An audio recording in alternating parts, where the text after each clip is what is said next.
Hey guys, Bearded Beast of Duloc here. Enjoying some late night Hydramino BCAAs.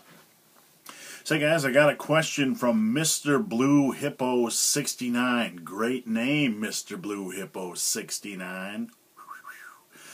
Say the question is, could you do a video on if a powerlifting routine will build as much muscle as a hypertrophy routine? Hypertrophy, I just like saying it that way, kids. Don't hate. Will a powerlifting routine build as much muscle as a muscle building program? Good question. Here's the way I advise it, guys. I am a muscle builder and a power lifter. I love both. I say if you're going when you're starting lifting, your first 3 years, I want you to train your first 3 or 4 years. I want you to train basically the same way. You're going to train for progressive overload, using mostly sets that are 5 to 10-ish reps for the heavy compound movements. You can use mostly compound movements. Obviously, you can use some assistance work. Some of that might be isolation-ish or machine-ish or whatever, depending on your goals. But overall, in your first 3 or 4 years, I want you to focus on building as much strength as possible in rep ranges about 5 and above.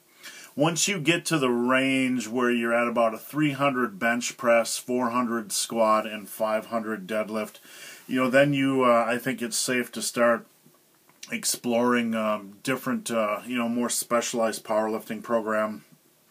But by the time you reach that level as a power lifter and you focused on those type of rep ranges, you're going to have a substantial amount of muscle mass, which will help you, kids, as a power lifter. It'll help you push more weight. As a muscle builder, the quest for strength will just help you build muscle at a more optimal level. So I hope that helps answer the question.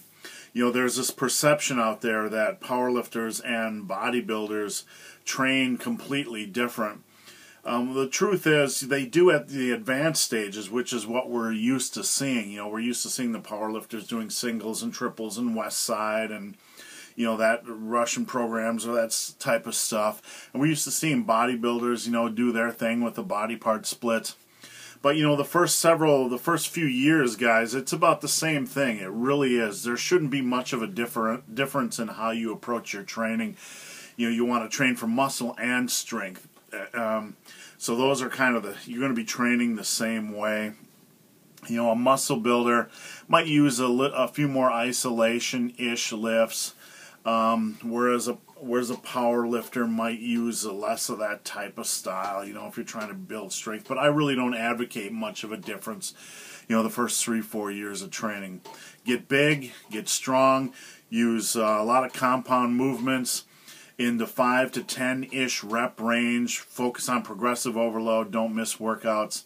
And after that point, after 3-4 years, when you know your weaknesses, like if you're a bodybuilder, your body part weaknesses, or if you decide to go powerlifting, you might understand your powerlifting weaknesses, like hamstrings or triceps or whatever. Then you can specialize a little bit more and work on your and format your assistance lifts if you're a power lifter, or your training if you're a bodybuilder, to hammer those types of weaknesses.